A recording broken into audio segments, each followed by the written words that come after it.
Moraes, em relação à prisão do Bolsonaro. Vão voltar atrás? Não vão voltar atrás? Eu sou André Marcília, advogado, professor de Direito Constitucional. Vou conversar um pouco com vocês sobre esse assunto. Olha só, na imprensa, muita gente falou, tem duas possibilidades de analisar isso daí. O pessoal falou assim, metade do pessoal disse, ministros nada. Ministros que se irritaram com Moraes é um ministro só. Esse ministro é o Gilmar Mendes. Bom, outros disseram, e eu me filio talvez um pouco mais a essa segunda opção.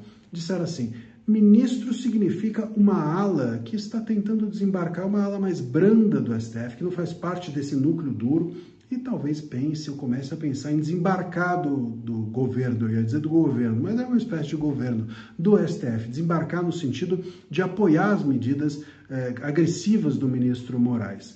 Seja como for, há um racha no STF. Veja, se os ministros, se a imprensa divulgou esses ministros e esse ministro é o Gilmar, o núcleo duro está rachado, porque tem um núcleo duro que governa o STF e o país.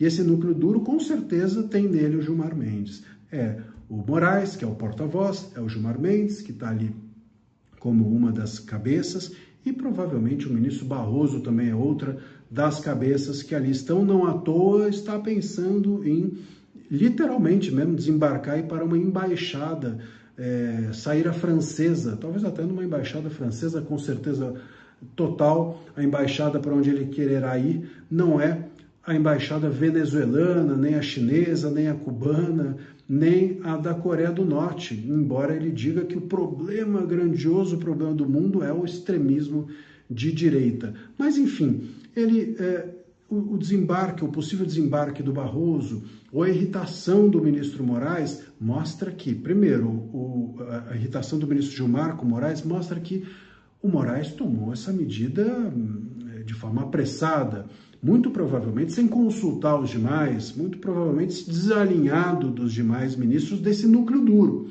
E se isso aconteceu, fica claro que o Moraes começa a tomar um puxão de orelha dos seus pares. Há uma rachadura ali e talvez isso possa isolar o ministro Moraes ainda mais. Depois, o ministro Gilmar Mendes veio a público dizendo que não havia racha nenhum, que estava todo mundo apoiando o Moraes. Mas saibam de uma coisa, em Brasília, uma coisa é certa, se alguém vem explicar um fato, é porque o fato aconteceu. Né? Ninguém explica o fato que é mentiroso, ninguém explica o fato que não existe. Se vier explicar, porque aí tem coisa. E esse me parece ser um ponto importante. Se há um racha nesse núcleo duro, o Barroso querendo ir embora, o Gilmar irritado, o Moraes começa a ficar ali com a orelha vermelha, começa a ficar periclitante a situação dele dentro desse núcleo duro. Se esses ministros que se irritaram não pertencem a esse grupo, mas sim a um grupo mais brando do STF, nós temos ali ministros claramente querendo dizer, olha Moraes, nós não estamos a fim de apoiar mais você, nós não vamos dar a você a unanimidade do STF. E querendo com isso, como saiu na imprensa, noticiar, querendo que a gente saiba, que o povo saiba, que esses ministros dessa ala mais branda não estão apoiando e talvez iniciem um desembarque. Seja o núcleo duro rachado, seja a ala branda rachando, tem uma rachadura. E essa rachadura pode ser bastante relevante, tanto no sentido de, em algum momento, o STF dar uma carta branca ao Congresso, dizendo, Congresso, siga aí, vai com anistia, impeachment, a gente não vai fazer nada de concreto, mas a gente vai deixar fazer.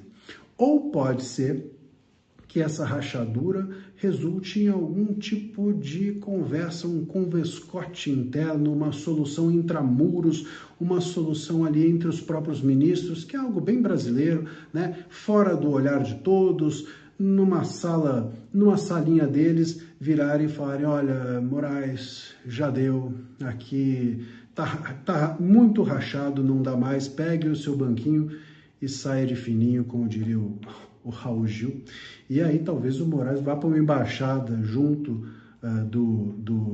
do Barroso. Haja embaixada para tanta gente que é preciso, de alguma forma, sair da vida pública por estar agindo de uma forma indevida nesse país. Vamos ver os próximos passos dessa possível ou diria provável rachadura dentro do STF, em algum lugar está rachando, pode ter certeza. Agora, um ponto para a gente finalizar é o seguinte: voltar atrás, acho muito difícil que o ministro Moraes volte. Até agora, quando que ele voltou atrás? O ministro Moraes, ele não volta atrás nunca. Eu acho que se em algum momento o ministro Moraes entrar de carro em algum lugar que é rua sem saída, ele é capaz de enfiar o carro na parede só para não precisar da marcha ré. É uma medida de força? Essa é uma demonstração de força? Me parece uma demonstração apenas de falta de tutano. Seja como for, é isso. Não acho que vai haver volta atrás, mas racha, sem dúvida há. Se você gostou desse vídeo, gosta dessas análises, curte, compartilha com seus amigos, inimigos, todos são bem-vindos. Um abraço.